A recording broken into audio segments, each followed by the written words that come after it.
Hey guys, it's Brian the Shaving Geek here with another episode of My Shave of the Day. Today actually we're going to be covering two shaves of the day. One from Tuesday, one from today, and then a mail call. So a lot to get to, so let's get right to it. Today for my shave, and also on Tuesday shave, my brush was my Plisson Synthetic. You know I love this brush, currently #1 in my den, and it will be experiencing a challenge because there's a challenger waiting in the wings that we're going to talk about here in a little bit. Now, on Tuesday, I went ahead and shaved in the evening, which is something I don't normally do. Been out planting the garden, didn't shave in the morning, so was feeling kind of grubby. Came in, took a shower, and went ahead and shaved. So for my razor on Tuesday, I actually, because I had the extra time, I went ahead and got out my straight. This is new to me. This is a vintage straight that my mom and dad got me for my my birthday, and so I sent this over to Anthony Esposito, and I got it honed, got it back I think last week, and so took the opportunity on Tuesday to use this. Now this is a Robeson Suredge. And the thing I really was excited about is that this was made in Rochester, New York. And so being from upstate New York, having something like this in my den just was that much more meaningful to me. Went for 2 passes on Tuesday. Wasn't the best shave I've ever had. And in fact, probably my gold dollar shave was probably even a little bit better than this. Didn't get super close. Here on my nose, was kind of underneath my nose, it was kind of a little bit patchy. But overall, it was a good shave, and I didn't bleed, didn't cut myself badly. So I guess in that case, it's a good shave, right? And I'm looking forward to playing around with that as I kind of get more comfortable with my technique. I've been really trying to discipline myself when I've been using the straight razors, when I've been using the shavette that I've been using from Ronnie Greer to use both hands. And that's something that's very tough for me because my left hand, I sometimes joke that I could cut it off and I don't know as I would miss it. For my soap on Tuesday, I used another new to me soap, and I used a soap from Blackbeard, shaving soap called 2 Bits. Now, let me talk a little bit about this soap, and then I want to talk a little bit about the artisan that makes it.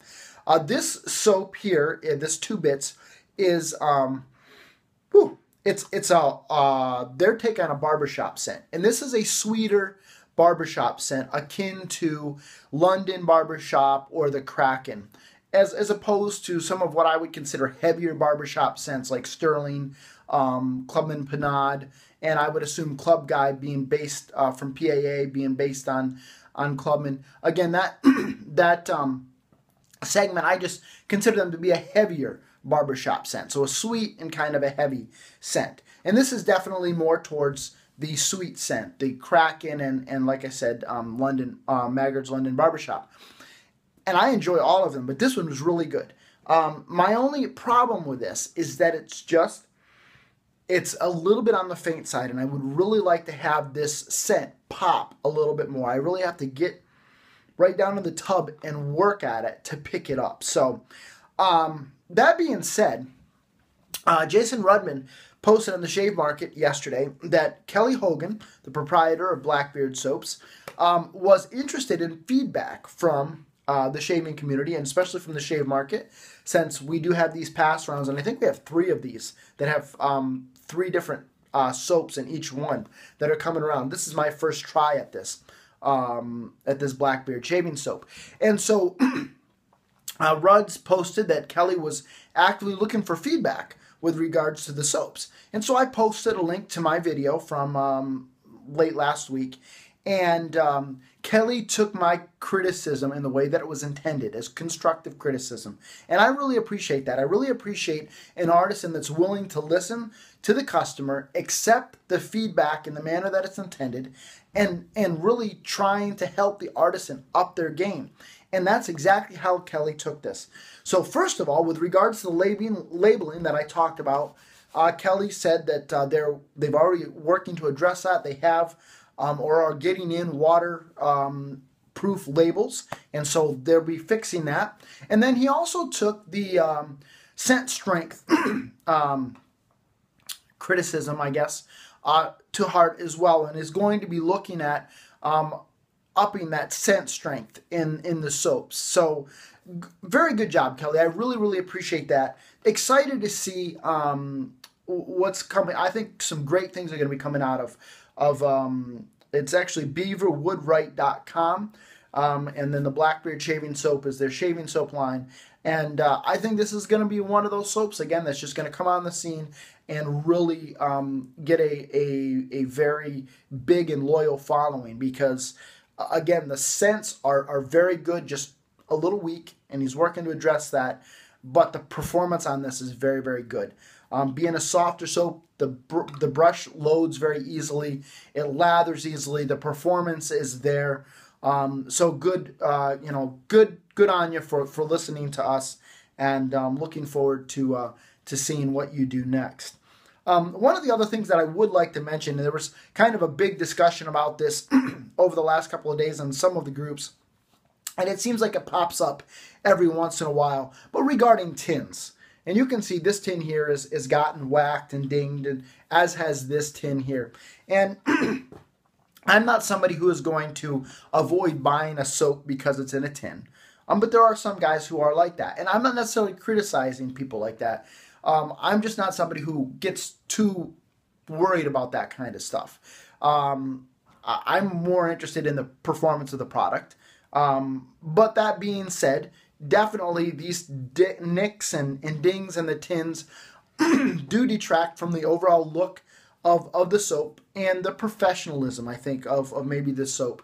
And so, I think that you may want to consider using containers other than the tin, simply because, you may end up finding yourself having to replace product from people who complain that, hey, I paid full retail for something. I don't want it to look like it, looking like it's been somebody played a game of hockey with it. So, but that's just really a complaint that a lot of people have with regards to tins. And it seemed to me that the general overall consensus of people with regards to containers is more towards the plastic and less towards the tin. Now, on Tuesday, to finish up, I used the Pinard Clubman. It's been a long time since I've got the Clubman out. And, this kind of has a reputation as being an old man scent. But I love it. It's a classic barbershop scent to me. And the funny thing is I splashed this on, sat down, and my wife came over, sniffed my neck, and said, "Ooh, you smell good. What do you got on?" Woohoo. Yeah. All right. So that was a Tuesday shave. Now, on to this morning shave. Today for my razor, I used my toggle, my Gillette toggle here, that was recently replated by Razor Emporium in Rhodium. Love the look of this, but more importantly, I love how this thing shaves.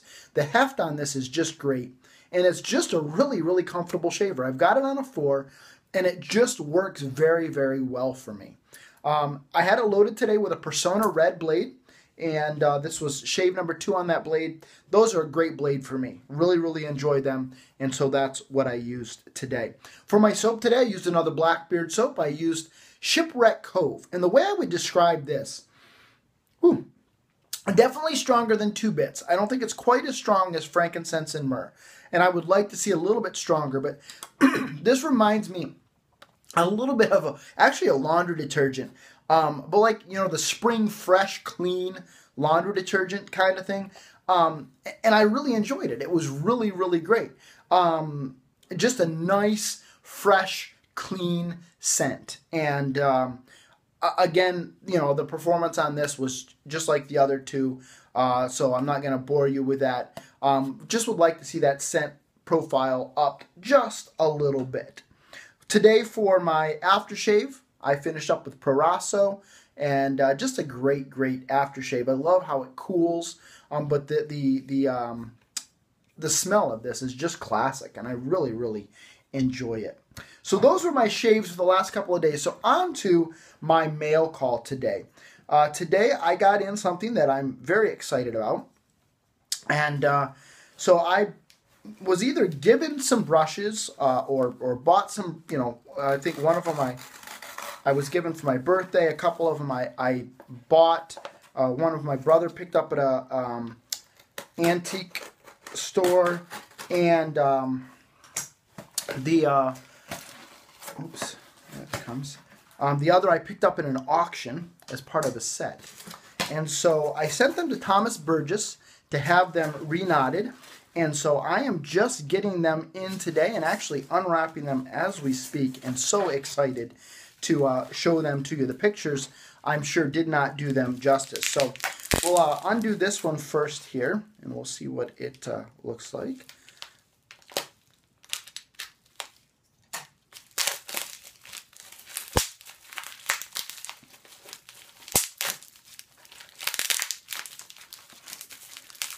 Well, he has these packaged very, very well.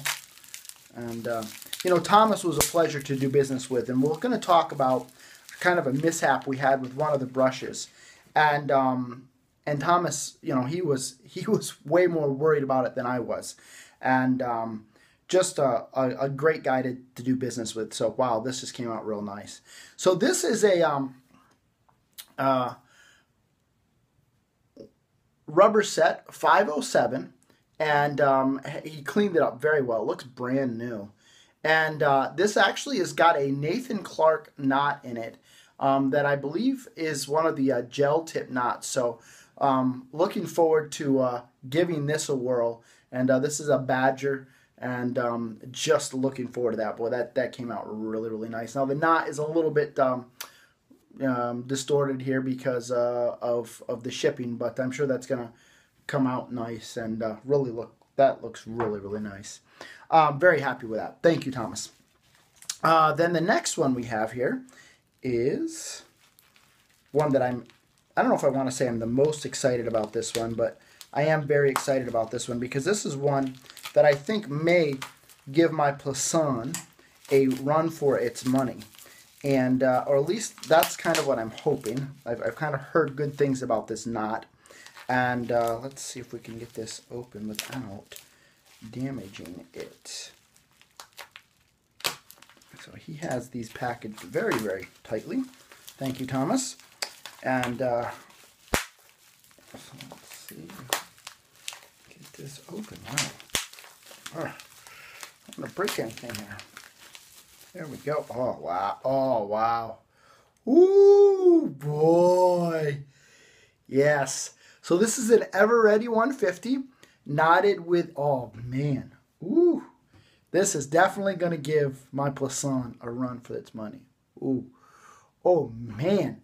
Definitely, I can already feel this has more backbone than the Plisson. So this is going to be interesting. This has got a Nathan Clark Uber Soft knot in it. So wow. And it just came out. Boy, that looks beautiful. Beautiful, beautiful. Good job. Now, this last one was one that he had a bit of trouble with. And you know, I don't want to say I expected him to have trouble with it, but I wasn't surprised that he did. And I wasn't upset that he did because this is, I knew it was going to be tricky. I knew this was going to be very, very, very tricky. And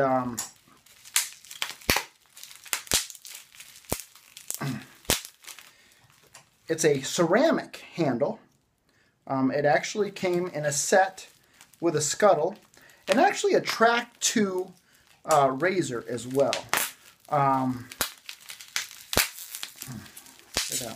And Thomas struggled to get the knot out of this.